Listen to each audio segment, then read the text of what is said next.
Ako, si General Acop, si Colonel Rencia, retired police officer kami, and we love PNP. Doon tayo sa tama.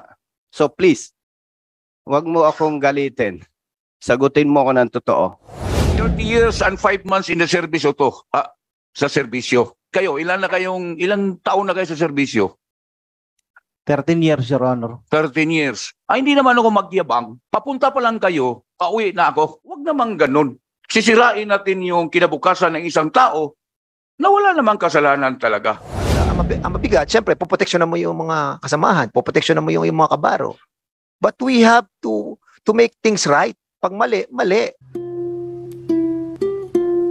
Gusto ko lang, sir, itanong sa Chief of Police. COP, bago ka na-assign sa San Pedro City Police Station, saan ka naka-assign? Provincial Headquarters, sir. Ng Laguna PPO, sir. Anong unit assignment mo doon? Sa chief po ng base police, sir, and police tourism, sir. Okay, prior noong assignment mo yon, saan ka naka-assign? At Santa Cruz, sir. Santa Cruz Municipal Police Station, sir. Santa Cruz Municipal Police Station. More or less, ilang months or year na assign ka doon? 3 months, sir. 3 months. Okay, prior doon sa assignment mo sa Santa Cruz Police Station, saan ka assign? Los Baños, sir. Gaano katagal ikaw doon? Almost 3 months din, sir. Almost 3 months. Yes, sir. Prior doon sa assignment mo sa Los Baños, anong assignment mo?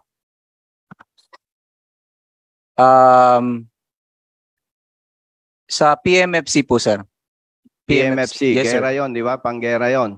Yes, sir. Okay, prior sa PMFC, anong assignment mo? Quezon, sir. Province, sir.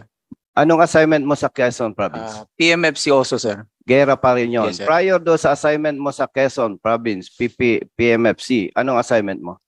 Laguna, sir. Laguna. Laguna. Kalawan, sir. Kalawan, anong assignment mo doon? Chief of Police, sir. Chief of Police. More Yes, or less, ilang years or months assigned ka 5 doon? months, sir.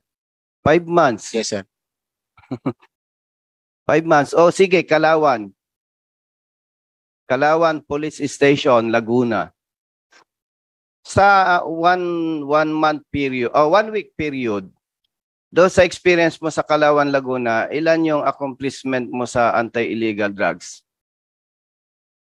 Nakaka-accomplish naman kami pertaining dun sa target accomplishment po namin, sir. Okay. Target accomplishment.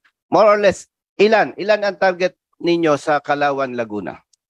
2 in a week, sir. 2 in a week. Yes, Okay. Peaceful kasi yan, Kalawan, Laguna eh. Justified. Dito sa San Pedro, gusto ko lang ikaw i-remind, kapatid, ha. Nandito kayo, hindi para litisin. Hindi kami korte. Gusto lang namin i-find out ano yung problema para masolusyonan at wag nang maraming masakripisyo pa. Ako, si General Acop, si Colonel Rencia, retired police officer kami, and we love PNP. Pero between the PNP personnel and the individuals, katulad ng mga ito, doon tayo sa tama. So please, wag mo akong galitin. Sagutin mo ako ng totoo. Gaano ka na katagal sa San Pedro Police Station? 7 months, sir. 7 months. Yes, sir. Ilan ang target accomplishment ninyo on illegal drugs every week? 6, sir. 6. Namimit ninyo o hindi? At times, sir, nami-meet. At times, hindi, sir. So pagka kulang ang accomplishment mo, target every week, hahabulin mo for the following week. I am correct or not? Yes, sir. So may target kayo, di ba? For that matter, Mr. Chair, may I manifest that Police Colonel Depositar, the Provincial Director of Laguna Provincial Office, be directed to submit statistics on their accomplishments on illegal drugs from January 1, 2023 to present. Mr. Chair. Okay, Colonel Depositar, can you kindly reply?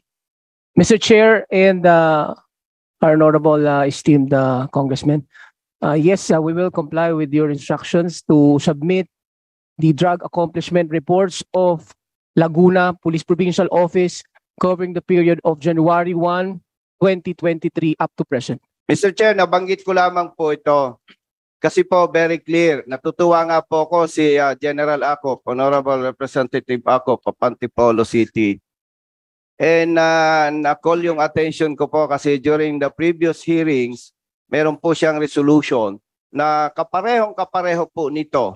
At kung i-analyze po natin deeper, ito po yung resulta ng kota-kota sa PNP, which kakatuwa din po na in-acknowledge ito ng ating Chief PNP and even the DILG at sinabi ng ipapahinto ito. And I strongly believe, Mr. Chair, kung hindi mababago ang parameters ng PNP dito sa best police officers and best police units, hindi po matatapos itong problema na ito. Yun lamang po, Mr. Okay, Chair. And maraming salamat, po.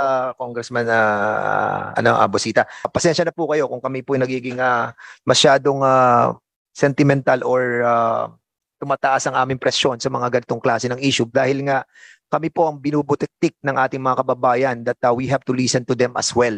At napakarami nang dumarating sa aming mga sulat pertaining to the allegation of illegal activities being perpetrated by the PNP official. This hurt us. Lalo na yung mga kasama natin mga pulis na narito. Nasasaktan sila. Nasasaktan sila dahil ang tinatamaan yung organisasyon na matino naman per se. Ang problem, merong mga iba na gumagawa ng mga bagay na ikasisira ng ating organisasyon. Maraming pondo nilalagay ng gobyerno. Dinoble na nga ang sweldo ninyo eh. As a matter of fact, namamblema kami ngayon sa MUP, yung military uniform personnel. Dahil yung automatic indexation nyo, inaayos po natin, nagdedebate kami dito. Gato pa nararanasan natin mga problema na sana naman kung nadoble na ang sweldo ng ating mga PNP officials and members, no? Sana maging maayos na. Hindi na yung tipong pupuntahan tayo dito para magsumbong. Pag hindi naman natin ginampanan ang ating tungkulin, tayo naman sasabihin, bias tayo. Kaya hindi mo malaman kung saan ka pupwesto sa problemang ito eh. Kaya nga kanina sinasabi ko, Colonel, di ba, Lijen, sinabi ko, be truthful lang eh. Di ba? At ang mabigat, syempre, poproteksyonan mo yung mga kasamahan, poproteksyonan mo yung mga kabaro. But we have to make things right. Pag mali, mali. Kapag ang bata natin nagkamali, pakita natin. Ang isang leader, napapakita niya ang kanyang pagiging leader pag tinatama niya ang kanyang tao. At dito sinabi mo na kasi kay Attorney Salazar eh, through text eh. And that's a criminal case that you have to defend pa rin. Kasi dito meron ditong maraming kaso kayong kakaharapin. Di ba? Kinidnap niyo yung tao. Kung 1:36 to 2 p.m., that's kidnapping.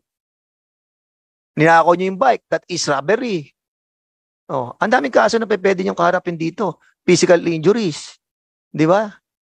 At any rate, again, ang aming purpose ay yung ginagawa po namin bill. Unfortunately, lumulutang yung mga ganitong bagay na kinasasama din ng aming loob dahil nga you are part of the government. You are part of the government. And again, hindi namin gustong ipin down ang PNP. We are trying to be a part of the cleansing method that being conducted by the PNP. Good high noon, everyone. Ang tanong ko ay address ko kay Herelia, yung team leader. Okay, Herelia, Master Sergeant, Police Master Sergeant Herelia. Ang purpose ninyo pagpunta doon is bypass operations, kaya hindi kayo naka-uniform. Is that correct? Yes, Your Honor. Tapos, bakit yung purpose niyo is bypass operations, bakit kayo nakapasok doon sa bahay sa suspect? Without the presence of search warrant. Hindi po doon ang bypass operation, sir. O bypass operations nga, ang operations niyo against the suspect. The bypass operation, sir, nangyari po sa... Hindi naman ito incidental to lawful arrest. Kasi nandyan si Juan sa labas. So bypass operations. Pero bakit nandoon na kayo, nakapasok kayo sa bahay ni Mr. Kilaw? Mr. Kilaw? Yun po yung allege nila sa amin, sir, na nagpunta kami sa bahay. Pero ang bypass operation po, nangyari po sa Putol, Quezon Street, Barangay Cuyab. Hindi, nakita naman natin sa base sa kamera, nakikita natin, alauna 42 ng hapon, nakikita natin, sequence itong pangyayari. Mayroon 1:36 p.m., 1:43 p.m., 1:46 p.m., 1:59 p.m. up to 2:02 o'clock in the afternoon. Hirilya, ako, 30 years and 5 months in the service sa serbisyo. Gusto ko lang kayo, ilang taon na kayo sa serbisyo? 13 years, Your Honor. 13 years. Hindi naman ako magyabang. Papunta pa lang kayo, pauwi na ako. Yun lang. Hindi yan naghihiram ako ng salita sa salida. Pero galit talaga ko sa pulis na maging agriculturist pa. Kung minsan magnakaw pa. Mahirap yun. Totoo yung sinabi ni Chairman. Doble na nga yung sahod ninyo. Doble na nga yung sahod. Bakit ganunin pa natin? Ako, when I was in the service, I have the principle na it's better to scot-free the guilty than to hang innocent party. Kung nakikita ko dito yung magpunta pa sana ng Canada. Pero paano yan magapunta ngayon? No? Nakasuot na ng yellow. PDL na. Persons deprived of liberty. Ako, dumaan din ako pagkakulong. Pinatungan pa yung ulo ko nung pag nagtago ako. Hindi ako marunong sinungaling. Pero bakit ito gagawin natin? Kung nagsisinungaling yung kamera pala doon, Mr. Chairman, yung time doon, mabuti pa hindi na natin i-support yung kamera dahil sinungaling pala yung kamera kaysa mga Ako never in my duty here in the Congress, sinusuportahan ko talaga yung mga batas na para sa PNP dahil galing ako dyan sa PNP. I belong to class 87 of the PNPA. Hindi naman ganun. Grabe, masasaktan na ako kung ganun ang maririnig natin sa pulis. Sino pa ba ang asahan natin, ang asahan ng mga taong bayan kung ganun ang klaseng pulis ang manuhay natin? Kung nakapasok kayo, hindi ba niyo alam na kung papasok ka na isang bahay tapos hindi ka armed ng search warrant, that is a violation of domicile? Is that correct? Yes, Your Honor. Alam mo ba ang penalty doon? Tinitik sa akin ni Sir Akop kasi nag-ano kami kanina. Violation of domicile. The penalty of prison correctional in its minimum and maximum period for a public officer or employee who, not being authorized by judicial order, shall enter any dwelling against the will of the owner thereof. Tapos nakikita pa namin doon. Alauna ko yung binanggit ko kaninang mga oras. Hawak na ninyo ang suspect. Sa report, 7-18, doon pa lang ninyo nahuli yung suspect natin. Which is which? Dito, kung magsisinungaling ka, mahuhuli ka talaga. Ako, dumaan ako ng pulis. Dumaan din ako pagkakulong. For 1 year, 18 months, 3 weeks, 47 minutes, and 36 seconds of the crime which I did not commit. Dahil pinagbintangan din ako. Pero hinarap ko ang lahat. Sa awa ng Diyos, maski ang kaso ko dito dininig sa Quezon City, wala akong kapit, wala akong kakilala, dismiss yung kaso dahil hindi ko ginawa. Nagsasalita lang ako ng totoo. Sana ganun. Ganun ang ninyo. Ang hindi ko na lang naranasan, yung mapasok sa Ward 24, yung hospital ng mga ulol. Pero malapit na siguro. O palagi na lang ang ganito bang maririnig natin sa mga kapulisan natin. Huwag naman ganun. Saka mga commander, si General Gasis, General Villaflor, lalo na si General Villaflor, kilalang kilala ko ito dahil nagkasama ko ito noon sa Region 10, Province of Lanao del Norte. Huwag naman ganun. Sisirain natin yung kinabukasan ng isang tao na wala namang kasalanan talaga. Imagine, naka-short, pero I consider it. Naka-short, naka-t-shirt, walang marka dahil mag-conduct nga ng buy-bust operation. Pero ang hindi ko matanggap, bakit nakapasok doon sa bahay ng suspect pagkatapos marami pang dinala? Hindi na po yung tama. Ang laki-laki na ng sahod. Mayroong mga general dyan. Ang laki-laki na 100 plus na ang take-home pay. Take-home pay. Bakit pa ma-involve pa sa druga? Diyos, grabe. Kami ni Sirakop noon, nagkano lang ang sahod namin is 1,900 pag graduate ng academy. May Si tax, Sir siguro, 600 lang. may tax, Dahil he belongs to class 70. may tax to. Oh. Eh ngayon, libo-libo na, limpak-limpak na. Okay. Thank you, That's po. all, Mr. Chair. Thank you, Congressman Rehencia. Well, ang problem, hindi lang naman po yung CCTV eh. As a matter of fact, pag tinignan mo po yung mga, ngayon ko lang nababasa finally, ano, yung mga pinadala sa akin kahapon na yung mga texts, ano, katulad nung si Kent nag-text sa uncle niya. Ito po sinabi ni Kent, ano, alas 2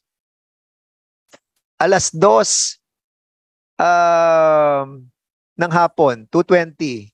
Uncle, may pumunta po dito mga pulis. May mga baril. Sinama po si Papa. Pumasok po sa bahay. 2:20 p.m. to ha. At yung cellphone, that cannot be denied. At ito magiging parte ng kanilang ebidensya. Oh, bakit daw? Nagbebenta daw po si Papa ng droga. Tapos pumasok po dito sa kwarto ko. Nung chinek ko po, may mga nawawalang gamit po dito sa kwarto ko tulad po ng pera. Kinuha mo ba ang pangalan ng pulis? Hindi po, uncle. Pinatalikod po ako sa sulok ng kwarto ko. Wag daw po akong titingin palabas. 2:20 to. So nagko-confirm na tama yung sinasabi ng CCTV. At kung titignan mo triangulation, affidavit nyo, CCTV, at yung Texas, todas na kayo dito mga kapatid. Todas na kayo dito. Aside from the criminal charges that will be filed against you, administrative, I don't know kung anong kakaharapin yung kahihiyan dito. And that's the reason why we are trying to tell you over and over again, be truthful. Wala namang masamang umamin sa kasalanan kung nagkamali.